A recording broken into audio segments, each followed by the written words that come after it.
Welcome, dear listener, to the world asleep. Tonight, we rise together to the sacred land of Japan. We travel back through time to the time where samurais ruled this place.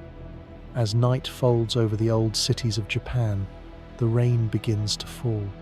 It taps gently on tiled roofs, gathers in thin streams that trickle through quiet gardens. Lanterns glow behind paper walls, and somewhere in the distance, a temple bell drifts across the mist.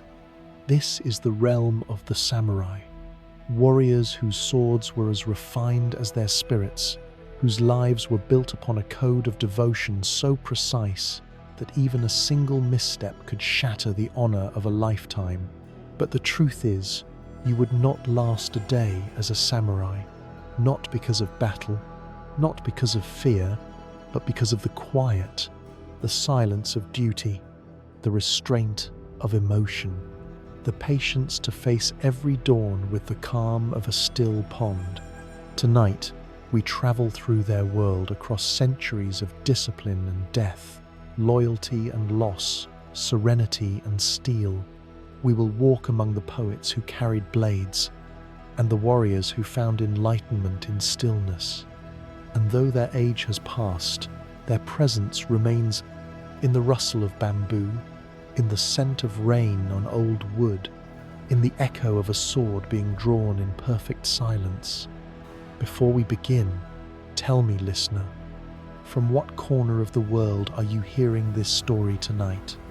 If you wish to walk again through forgotten worlds of calm and history, you may quietly leave a trace, a like, a word, a sign beneath the rain. Now, breathe deeply and follow the sound of the wind through the bamboo into the world of the samurai. Chapter 1: The Code of Silence. Morning comes softly in old Japan. The rain has stopped. The sky is pale, washed clean, a thin mist drifting through the mountains. Somewhere beyond the garden walls, a bamboo fountain tips and empties with a hollow thock, marking the hour like the slow heartbeat of the world. Inside the house, a man sits kneeling on woven tatami. His eyes are closed, his breath is still. In front of him lies his sword, his katana, its steel resting in quiet reverence. He does not move. He does not need to. The act of stillness is itself the beginning of his day. This is what it means to live as samurai, to greet each sunrise not with haste, but with awareness, to polish the blade as one polishes the soul, to live according to a code older than empire, deeper than fear, the code known as Bushido. The word means the way of the warrior, but it is not the way of violence. It is the way of presence.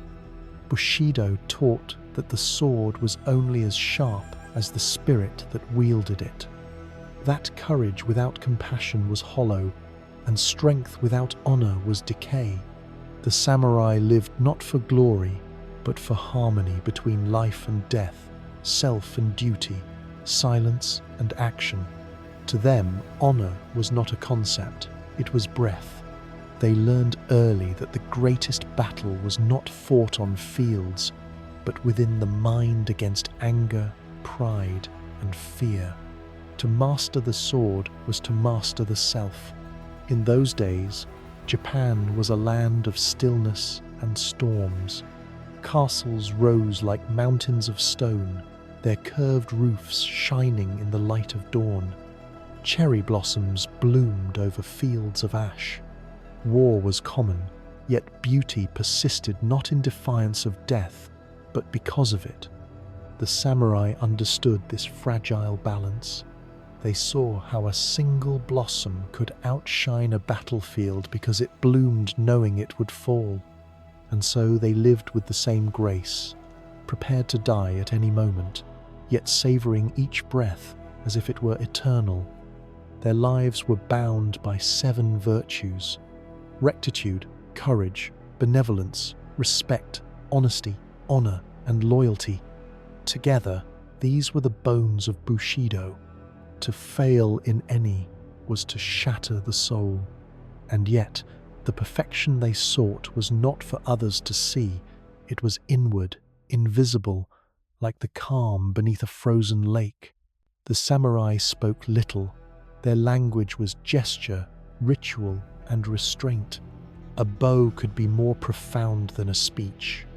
A single strike could express a lifetime of training.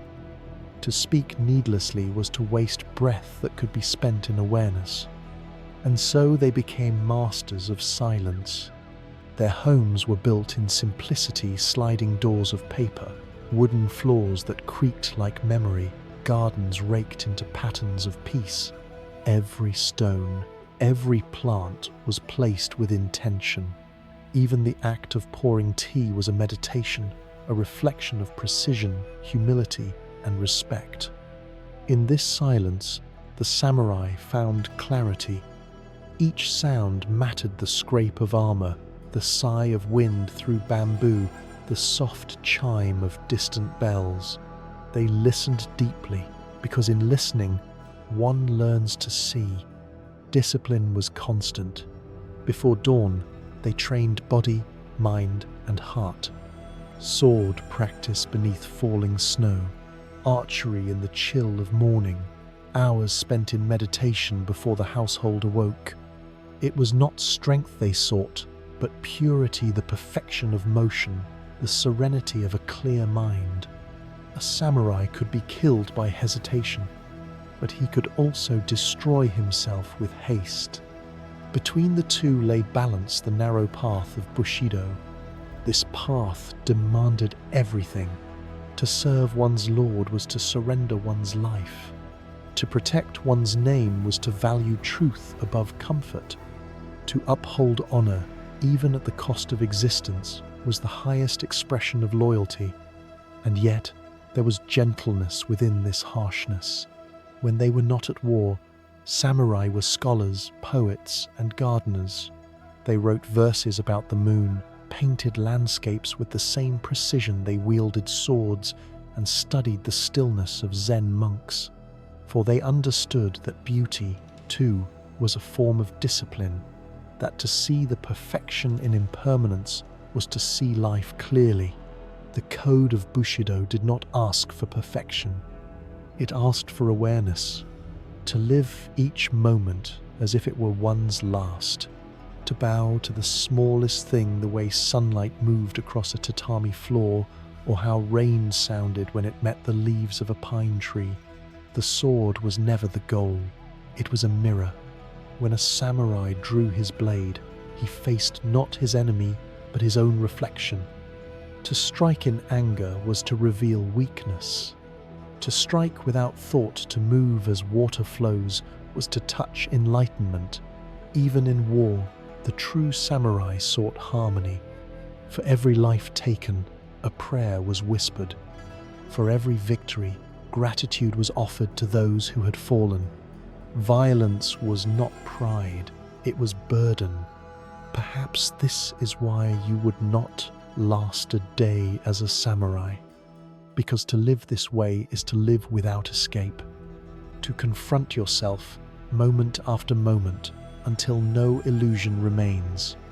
And yet, in their silence, there is peace. In their discipline, there is grace. They built a world where death was not feared, but understood, where every act, however small, could reflect the beauty of the universe itself. Outside, the bamboo creaks in the wind. A crow calls across the empty fields. And somewhere, far beyond the walls of this quiet house, another samurai bows before the rising sun, ready to live or die by the code of silence. The samurai rises with the morning, his breath steady, his mind clear. Each movement honors the fleeting day, each glance acknowledges the shadow of mortality. Life and death are not enemies, but companions, teaching presence and serenity.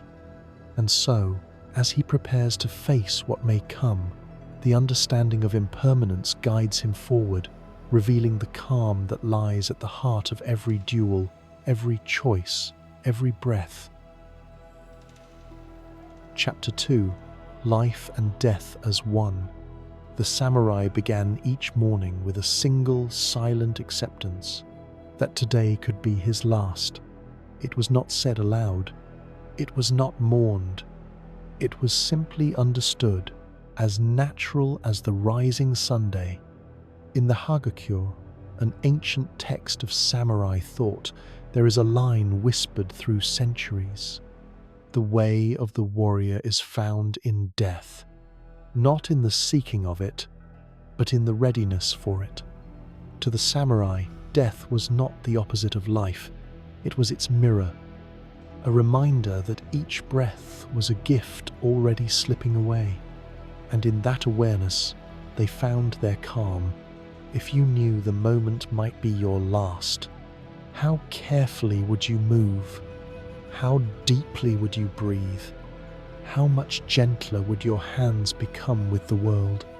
That was the samurai's meditation, not in temples or beneath golden statues, but in every heartbeat. They walked with death beside them, not as a shadow, but as a teacher. It gave them clarity. It stripped away hesitation. When all outcomes are already accepted, there is no fear left, only presence.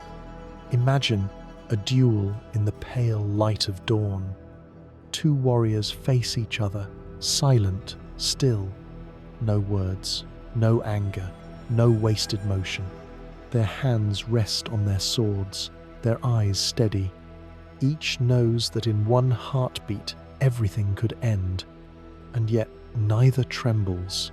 This was not courage in the way we understand it. It was serenity. To the samurai, death was a natural part of existence, no different than the falling of a leaf or the melting of snow. It was the great return from form into formlessness, from breath into silence.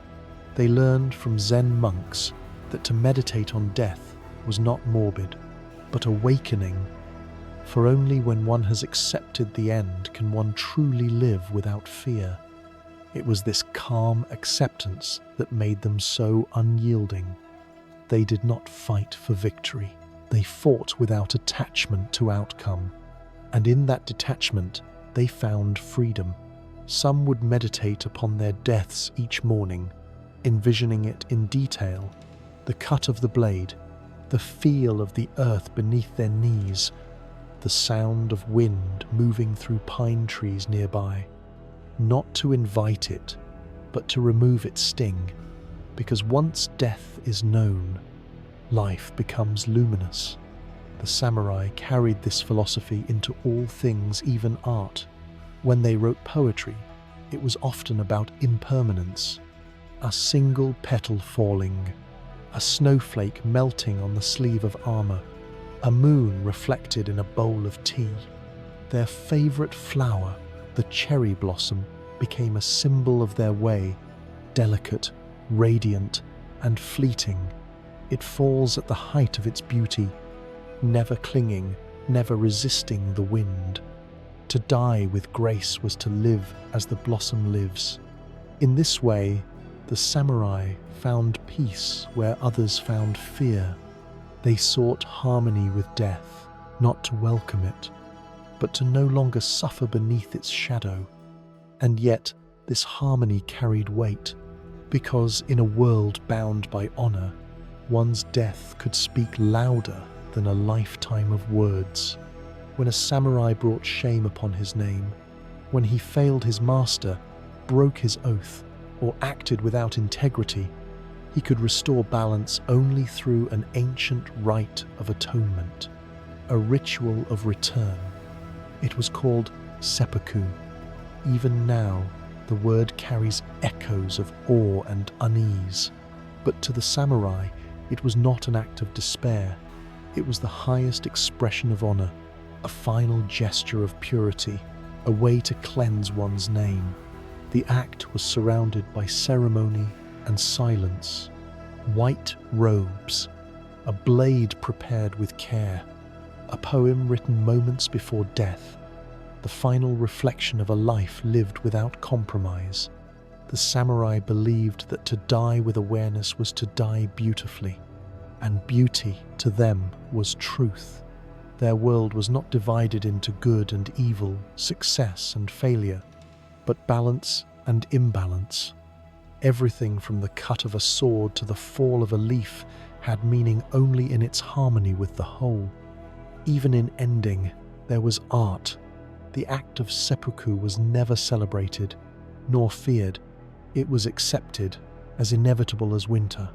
It reminded all who lived that honor was more enduring than flesh, and that no life was complete without the courage to face its end with open eyes. Still, there were samurai who sought another path, those who found enlightenment not through death, but through compassion. The Zen masters taught that true strength lies not in the blade, but in knowing when to sheathe it, that the greatest victory is the one achieved without battle. Many samurai became students of Zen, studying silence as fiercely as they once studied war. They learned that the stillness between breaths was a kind of eternity, that even in the face of death, the mind could remain vast and unbroken. When a master swordsman was asked his secret, he replied, "When I hold the sword, I do not think of cutting, nor of victory, nor of defeat. I only breathe." That is the heart of the way, to move without thought, to act without hesitation, to live without fear. And so the samurai's life became a meditation on impermanence. Every sunrise could be the last, every duel the final. But within that fragile truth, they found serenity, because in a fleeting world, only awareness endures. If you stood among them, you would feel it too, that stillness before the storm, that quiet acceptance that nothing is yours, not even your next breath. You would understand then why you could not last a day as a samurai, not because you would fall in battle, but because you would struggle to live so close to the edge of nothing, to exist without clinging, to walk hand in hand with death requires a peace few ever find. Outside, the sky brightens, the mist thins, and the temple bells begin to ring once more. Another day has come, and for now, that is enough. The samurai bows, places his hand upon the hilt of his sword, and breathes. Life and death, inseparable, one. With death accepted as a teacher, the samurai turns inward. The mind must be disciplined, the body honed, each action deliberate. Life is lived in preparation, every breath a practice, every moment a step toward mastery. And so the day unfolds not in haste or fear, but in the quiet devotion that will shape every gesture, every ritual, every motion of the warrior's life. Chapter 3. The discipline of every breath. Discipline. In the world of the samurai, it was not punishment or control. It was devotion, the quiet, lifelong act of refinement. Each day began before dawn, before the first light touched the rooftops, before the roosters called, the samurai was already awake. He would kneel on his mat, close his eyes, and breathe. Inhale, exhale, slowly, intentionally. This was not meditation as retreat. It was preparation, the sharpening of awareness, the clearing of thought, the return to stillness. Because for the samurai, stillness was not idleness. It was readiness. When the body is still, the spirit moves freely. When the mind is clear, even the smallest motion becomes perfect. They called this state Mushin no mind. It was the goal of every warrior, artist, and monk, the ability to act without hesitation, without fear, without the noise of thought. In this state, the sword becomes an extension of the arm, and the body an extension of the spirit. To reach it required more than strength. It demanded discipline in every gesture, every word, every breath. The samurai trained not only in battle, but in beauty. They practiced kenjutsu, the art of the sword, kyudo, the way of the bow, and ai-jutsu, the discipline of drawing the blade in a single, fluid motion. But these arts were not merely for war. They were for harmony, a meditation in motion, where the body's precision mirrored the stillness of the soul. When an archer drew his bow, he did not aim at a target. He aimed at the moment itself. When the arrow left his hand, it was already part of the wind. When you shoot, you must become the arrow, said the masters of Kyudo. When you strike, you must become the sword. Every movement, the drawing of breath, the shift of weight, the placement of a foot was a lesson in awareness. The samurai lived in these tiny infinities, because in their world, hesitation was death, and yet so was haste.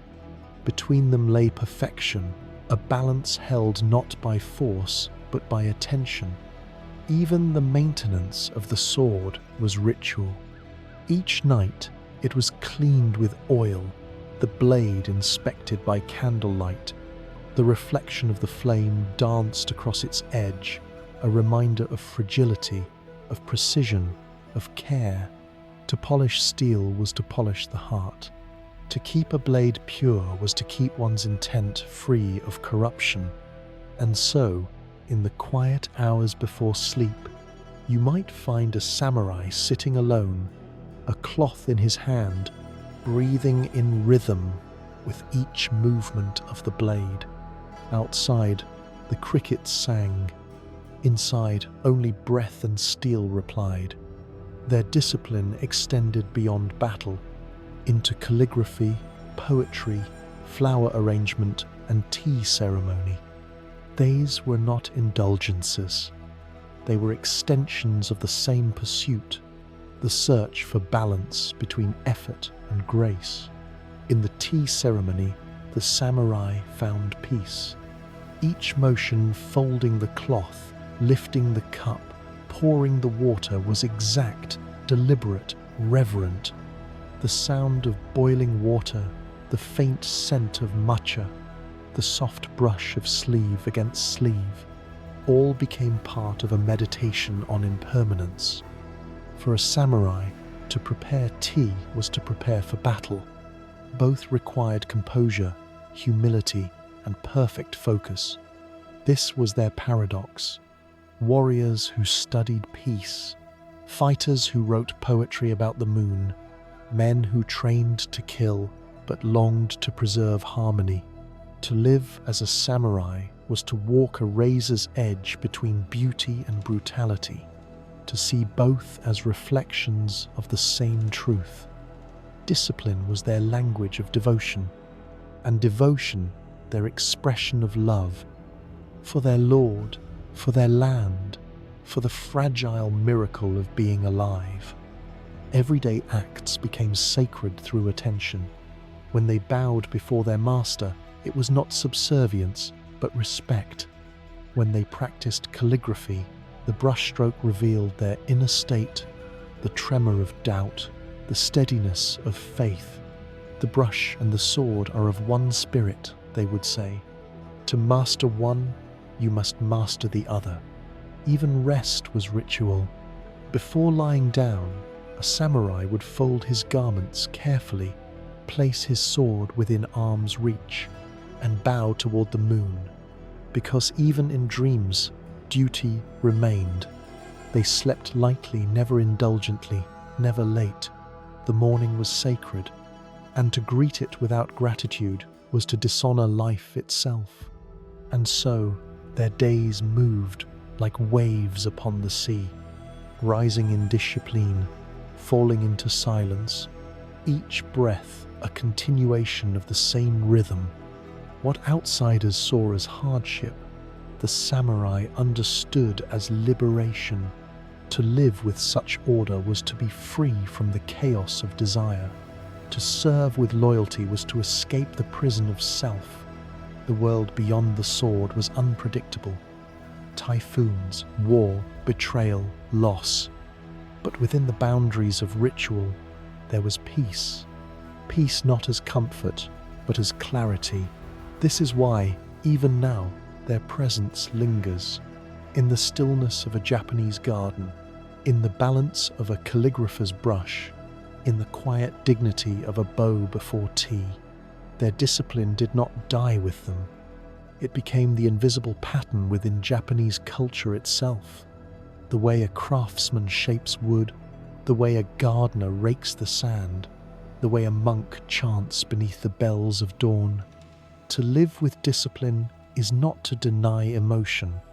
It is to refine it, to hold the fire of passion so steadily that it becomes light. Perhaps this is the true reason you would not last a day as a samurai. Not because of the sword, but because of the quiet repetition, because of the endless returning to practice, because of the humility required to perfect the same movement for decades, knowing there is no final mastery. The samurai did not live for victory. They lived for refinement.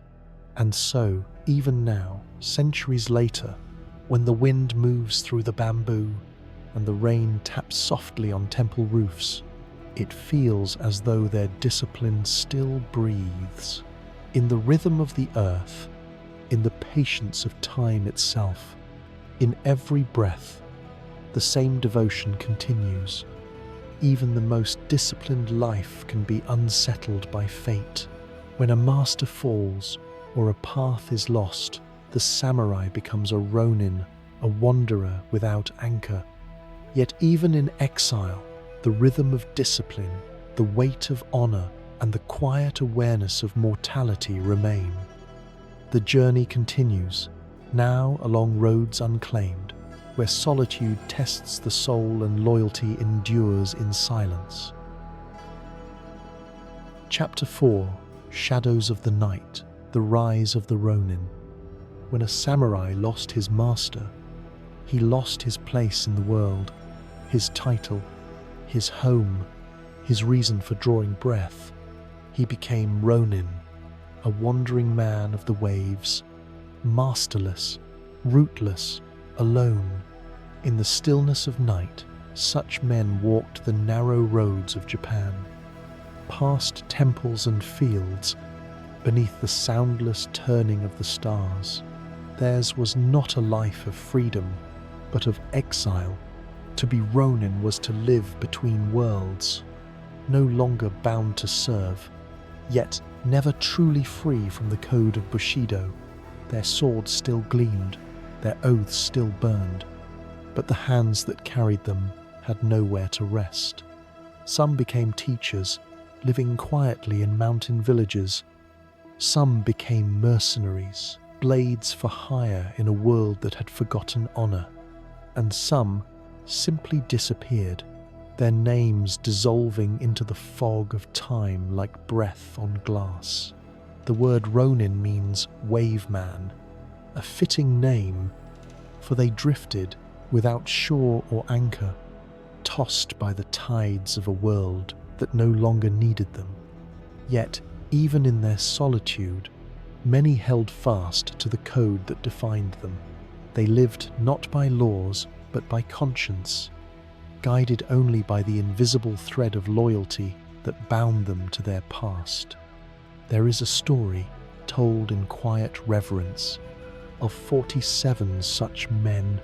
In the early years of the 18th century, a lord named Asano was dishonored, driven to his death by deceit and corruption. His retainers, now Ronin, swore an oath upon his grave. For 2 long years, they lived as shadows. They hid their weapons, took on false trades, and waited in silence. Then, on a winter's night, heavy with snow, they struck, moving through the storm like ghosts. They breached the mansion of their master's enemy, not with rage, but with clarity. When it was done, they bowed before the lifeless body of the man they had slain, placed their lord's dagger beside him, and wept. There was no triumph in their act, only completion. They did not flee, they did not plead. They knew what must come next. In the morning they turned themselves in, 47 men bowing before the law. They were sentenced to death. And so, in the final gesture of loyalty, they took their own lives, each by his own hand.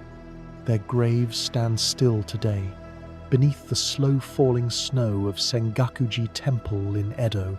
Every winter, people come to leave incense and flowers, to whisper prayers for men who chose duty over survival.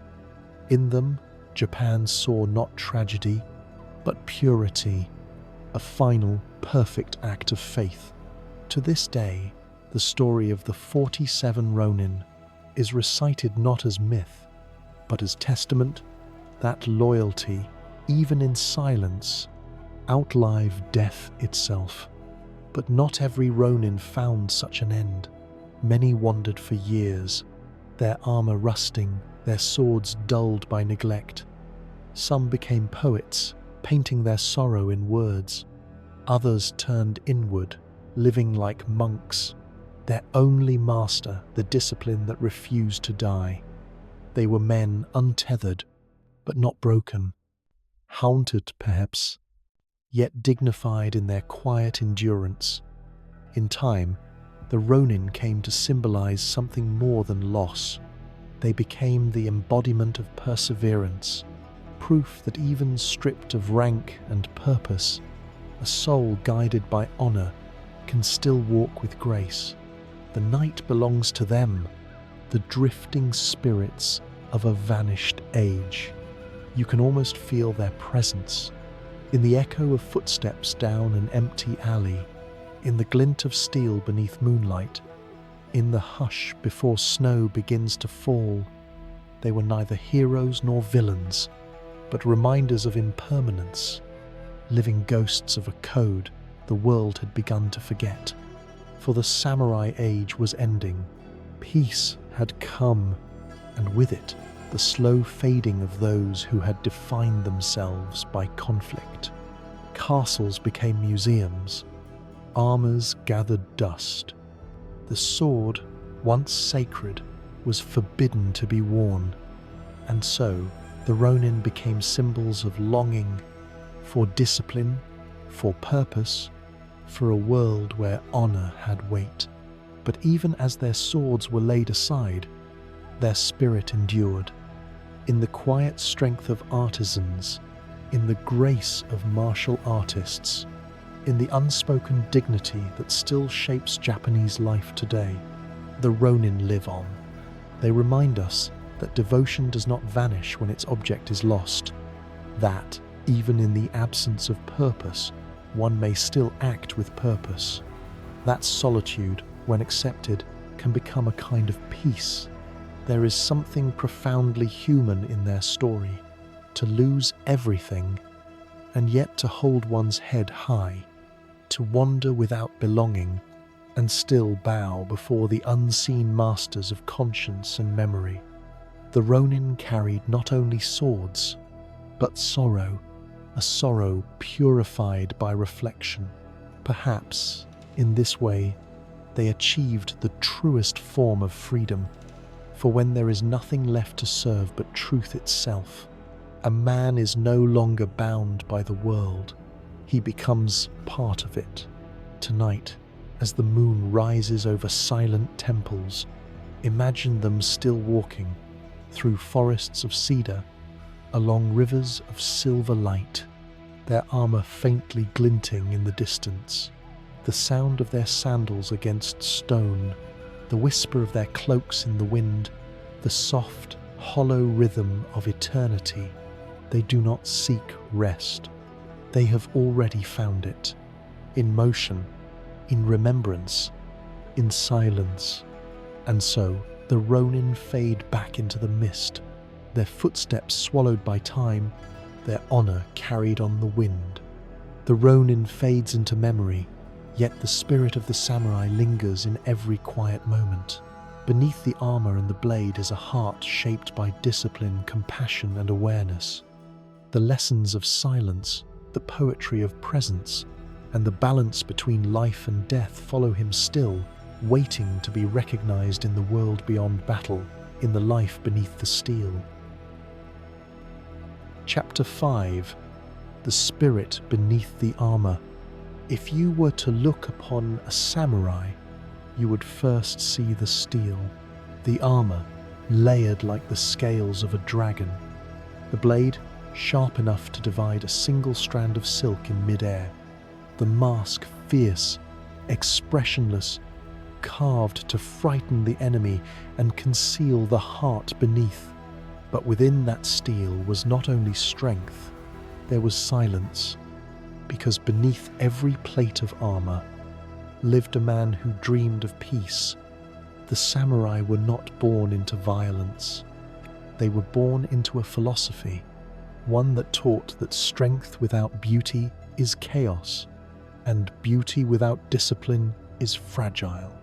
They studied war, but also poetry. They mastered the sword, but also the brush. They carried death close, but found comfort in the curve of a flower, in the soft rhythm of daily life. They sought to balance the brutality of their world with the tenderness of their spirit. After training, a samurai might sit quietly in a garden, listening to the sound of wind moving through bamboo. He might write a haiku about the moon, or paint the reflection of a pine tree in still water. Their writings were rarely long, a few words measured, deliberate, each syllable chosen with the same precision as a sword stroke. Even in defeat, one wrote, the plum blossoms still bloom. They found poetry in impermanence, grace in mortality, because to them, life and death were not enemies. They were dancers moving endlessly through each other's steps. When the sword was sheathed, the warrior became a monk. When the sword was drawn, the monk became a mirror of truth. This balance was born from Zen, the spiritual heartbeat of the samurai. Zen taught them that enlightenment could not be reached by words or rituals alone. It must be lived, in the placement of a foot, the drawing of a breath, the awareness between one heartbeat and the next. To swing a sword with a mind clouded by anger was to strike blindly, but to swing it with a clear mind, to move without thought, was to become one with the moment itself. That was Mushin no mind, the quiet clarity at the center of all mastery. It was the same state that calligraphers entered when their brush touched the paper, the same stillness a monk felt as the temple bell faded into silence. This was the true art of the samurai, not the art of war, but the art of awareness, to act without hesitation, to see without judgment, to live without attachment. The sword was never meant only to kill. It was a tool of purification, a way of cutting through illusion, through ignorance, through the barriers of self. And yet, the burden of its use was heavy. The samurai knew the cost of every strike. They knew that even the purest intention could not erase the echo of a life ended. So they balanced death with creation. They built gardens, wrote verses, crafted delicate netsuke carvings small enough to rest in a palm. They studied the art of ikebana, arranging flowers not for beauty alone, but as meditation, a reminder that even in perfection, decay waits patiently. To arrange flowers, one master said, is to listen to the breath of time. They understood the world not as something to be conquered, but as something to be harmonized with, an endless dance of precision and surrender. When they drank tea, it was ceremony. When they bowed, it was prayer. When they spoke, it was only because silence had already been honored. To live as a samurai was to live with awareness so complete that nothing was ordinary. Even the act of walking was performed with grace, heels never scraping, robes moving like water. Every gesture was a poem written in air, and though they were trained for death, they lived in service to life. When a cherry blossom fell, it did not mourn the branch. It drifted easily, becoming part of the wind. So too did the samurai strive to fall, with grace, without fear. This philosophy shaped not only warriors, but a culture. The simplicity of Japanese design, the curve of a bowl, the quiet of a garden, the minimalism of a room, all carry the echo of samurai restraint. To see beauty in the empty space between things, to value what is left unsaid, is to glimpse the samurai's inner world, a place where silence holds more truth than speech. And yet, within this serenity, there was sorrow, because those who live by awareness cannot escape the weight of compassion. Many samurai wrote poems before death, short reflections called jisei, farewell verses to life. They were not written in fear, but in gratitude. I raise my sword, one wrote, not to strike, but to honor the wind that carries the cherry blossom. Even in their final breaths, they sought to see beauty clearly. That is the spirit beneath the armor, a heart that remains soft beneath a world that demands steel. Perhaps that is what makes them so timeless. They remind us that true strength is not born from domination, but from understanding. That calm is more powerful than fury. That awareness is deeper than courage. In a world of noise, their silence still speaks. In a world of haste, their stillness endures. Even now, if you walk through a temple garden in Kyoto and hear the faint knock of bamboo against stone, you can almost sense them there, the ghosts of discipline and grace, watching in quiet approval as the wind stirs the water's surface. For though their era has long passed, their spirit has not. It lives on in every craftsman's patience, in every bow before tea, in every act of care performed without witness. The armor has rusted, the swords sleep in museums, but the essence of the samurai, the awareness beneath action, the beauty beneath control, still breathes. It is there in all of us, waiting quietly to be remembered. Even as swords rest in museums and armor gathers dust, the essence of Bushido endures. Honor lives in small acts, in quiet gestures, in deliberate care. The samurai's presence has shifted from battlefield to everyday life, echoing in the rhythm of work, ritual, and art. And in this world, the whisper of discipline and grace continues, shaping lives in ways unseen but deeply felt. Chapter 6: The Echo of Honor. Time moves differently in Japan. The centuries do not vanish. They settle softly, layer upon layer, like dust upon a blade that no one dares to polish too quickly. The age of the samurai has passed. Their swords are sheathed behind glass, their armor dim beneath the museum lights. And yet, if you walk the streets at dawn, you can still feel them, not in battle cries or banners, but in the quiet dignity of everyday life. A shopkeeper bowing with care, a gardener trimming a pine tree, each cut as precise as a sword stroke, a potter turning clay in patient rhythm, a calligrapher exhaling slowly before the brush touches the paper. Every gesture carries the ghost of Bushido, the invisible art of devotion, respect, and presence. For though the swords are gone, their spirit remains, woven into the fabric of modern Japan. The same discipline that once shaped warriors now shapes artisans and monks, engineers and tea masters, even those who design gardens or arrange flowers. Each, in their own way, walks the way of the warrior. Each pursues perfection not as a destination, but as a form of reverence. To do one thing completely, to pour tea, to shape a stone, to craft a blade, and to do it with the entire being, that is the legacy of the samurai. In this way, the echo of honor has never faded. It's simply changed its form.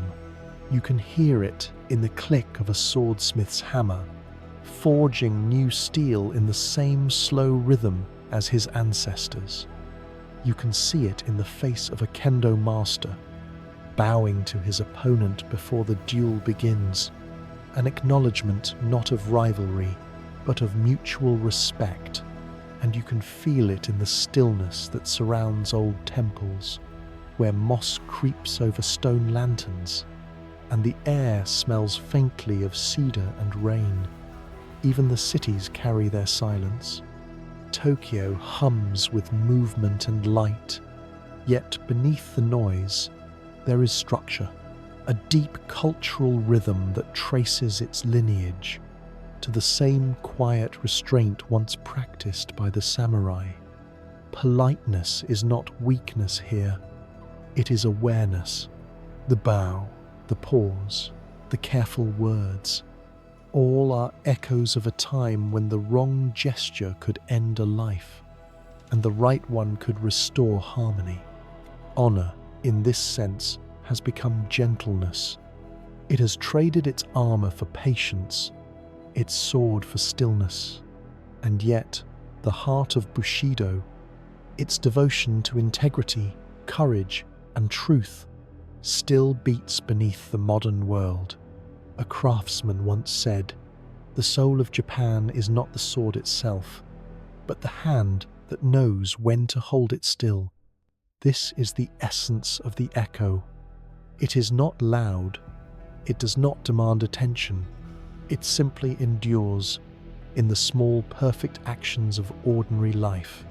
For centuries, the samurai believed that every act, no matter how small, could be sacred if done with full presence. To them, washing a blade was as important as wielding it. Tying a knot, pouring tea, writing a poem, each was a chance to meet the divine through focus and care. This way of living did not die with the last sword duel. It became the invisible backbone of a culture that finds beauty in patience and peace in precision. Even in technology, you can feel it, the dedication to detail, the humility before craft, the understanding that perfection is not reached by force, but by awareness. The samurai have vanished, but Japan remains full of quiet warriors, artists who fight chaos with discipline, chefs who honor ingredients as ancestors, teachers who bow before their students, as once apprentices bowed before their masters. The spirit has simply changed its battlefield. Its war is no longer against others, but against carelessness, distraction, and haste. And though their swords rest, their silence still instructs us, because in that silence lies a truth that the modern world has nearly forgotten, that mastery is not found in conquest, but in presence. That strength is not loud, but humble. That peace is not weakness, but wisdom. Even beyond Japan, the echo of the samurai lives on. It whispers to every person who seeks to live deliberately, to every artist who loses themselves in creation, to every soul who moves through life with quiet honor, guided not by pride, but by principle. We all, in our own ways, carry their spirit. Whenever we choose patience over haste, discipline over indulgence, grace over anger. For the samurai's greatest lesson was not about dying well. It was about living rightly, to see beauty in imperfection, to act with respect even when unseen, to meet each moment, even suffering, with dignity. These things require no sword, no armor, no title, only awareness. And so, though centuries have passed, the echo of their honor still moves quietly through time, like the sound of a distant bell, carried by the wind long after it has been struck. In the end, perhaps that is all any of us can hope for, to live with such integrity that our presence lingers gently after we are gone, a ripple, a whisper, a breath that never ends. The samurai understood this. They lived knowing that life itself is impermanent, but that character is not. Their swords may have been lost to rust, their castles to fire, their names to history, but the essence of their way remains, flowing through time like a river beneath the surface, still, patient, enduring. And if you listen closely, beneath the rain and wind, you may still hear it, the soft hum of presence, the quiet pulse of honor, the echo that never dies. The centuries pass, yet the samurai's spirit flows through time. Patience, integrity, and presence linger in every bow, every carefully placed stone, every act done with attention. Even as the world changes, the echo of honor whispers to those who listen. And now, as the final chapter draws near, we follow that echo to understand what it truly means to live with awareness, courage, and quiet grace. Chapter 7: Beneath the Moon and the Mind. Night falls slowly over Japan. The mountains darken, their ridges softened by mist. Lanterns flicker along narrow streets, casting golden pools of light on wet stone. The air carries the faint scent of cedar, earth, and rain. Somewhere, a bell tolls, distant, steady, as if marking not the hour, but the heartbeat of the world itself. Tonight, we leave the city and the village behind. We step into the space where the samurai once walked, a world of quiet mountains, bamboo forests, and rivers that curve like ink across paper. Here, the footsteps of the warriors linger, not as echoes of violence, but as footprints of presence, deliberate and unhurried. The great halls, the castles, the training grounds, all are empty now. Their stones have cooled, yet, in the hush of night, you can still sense the discipline that once filled these spaces. The walls seem to remember each bow, each breath, each precise movement of body and spirit. The wind moves through the trees as though carrying a lesson. That stillness is not absence but awareness. Imagine standing beneath a full moon. Its light pours over the land like a silver river, softening shadows, revealing textures that vanish in daylight. The bamboo sways gently, whispering secrets older than words. In this quiet, the samurai are present not as ghosts, but as guides. Their lives were not long, yet each day was lived fully, consciously, with purpose. Tonight, you may walk beside them, not to follow, not to imitate, but to witness the enduring pattern of awareness they left behind. The samurai understood impermanence. Each blossom, each snowflake, each ripple in a pond reminded them that nothing lasts, yet everything matters. Life, they knew, was fragile, honor, fleeting, beauty, momentary. And so they moved carefully. Every gesture, every breath, every glance was weighted with intention. They lived as though the world itself was sacred, because in truth, it was. Close your eyes for a moment. Feel the earth beneath your feet, firm and steady. Listen to the wind through the bamboo, the soft drip of water from leaves. Sense the cool air against your skin, the faint rustle of animals moving unseen. Let the quiet of this night enter your body.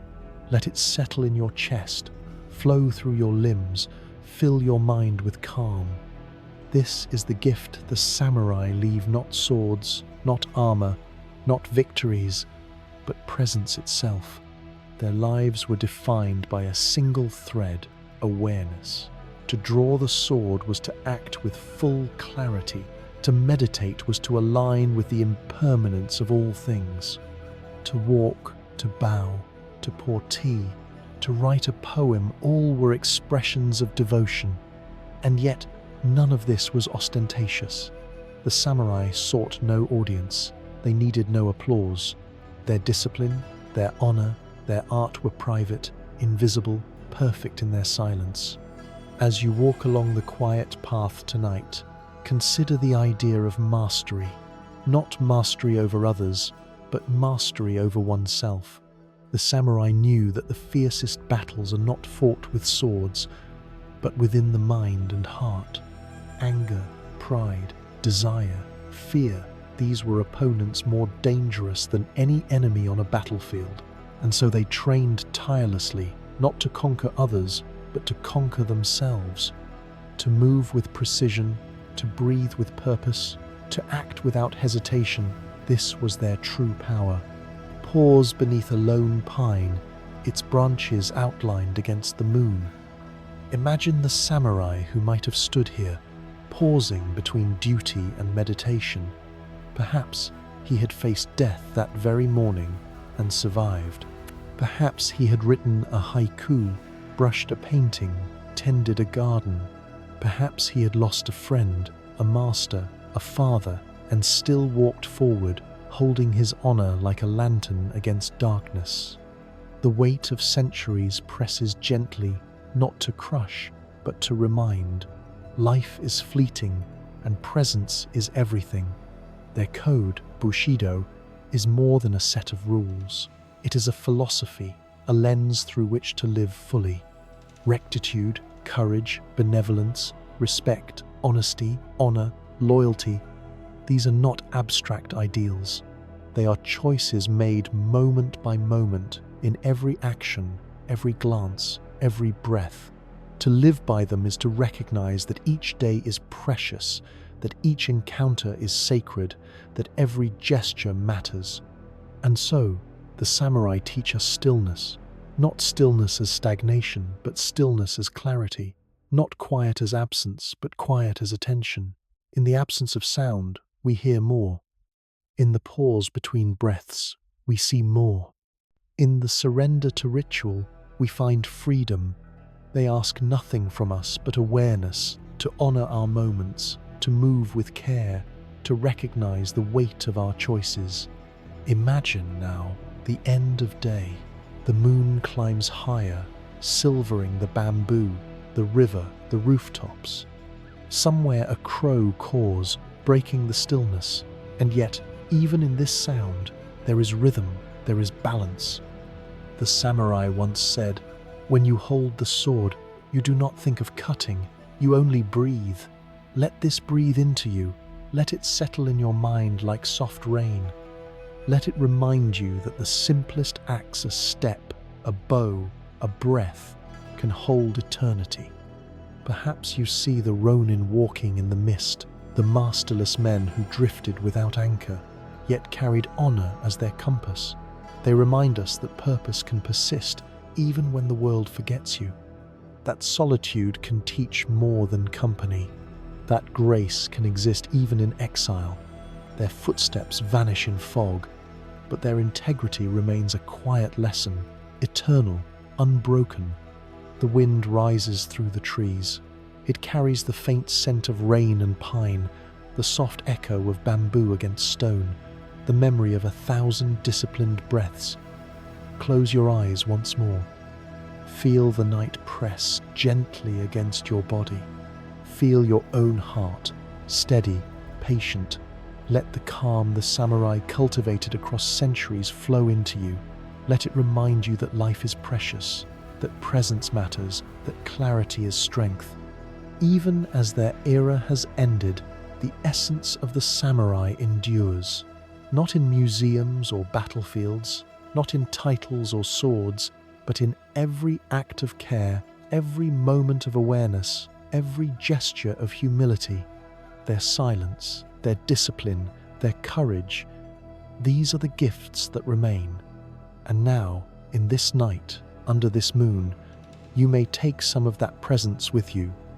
The world sleeps around you, mountains rest, rivers flow quietly, trees sway without haste. And in this stillness, you find your own reflection, not a warrior, not a hero, not a master, but a being aware of the fleeting miracle of life. Every breath is precious, every gesture matters, every silence is profound. The samurai, in their armor and their gardens, their swords and their poems, leave one final instruction: move through life with intention, see clearly, act with honor, live with awareness. And when your day ends, bow gently to the world, to yourself, and to all that has come before. Tonight, listen to the wind, the rain, the bamboo. Let it speak to you. Let it remind you that presence is the greatest form of mastery, that awareness is the most enduring form of honor, that the life you live, no matter how ordinary, can carry echoes of greatness if lived with care. The moon reaches its zenith. The stars wheel slowly across the sky, and as you settle into sleep, know that you walk beside the samurai, now not in battle, but in spirit, in clarity, in stillness. Their discipline flows through time, invisible but alive, teaching that strength is gentle, courage is calm, and presence is eternal. Good night, dear listener. May the quiet of Japan, the spirit of the samurai, and the rhythm of your own breath guide you into sleep. May you carry their awareness into dreams and awaken with the same clarity, honor, and grace that they lived by, beneath the moon and the mind. And when you rise tomorrow, remember the sword is silent, but its lesson endures. The armor rests, but its essence breathes. And you, too, may move through life with presence, carrying the echo of centuries beneath your own skin. Breathe, bow, rest, and know that you have walked with the samurai, even if only in spirit, beneath the endless sky.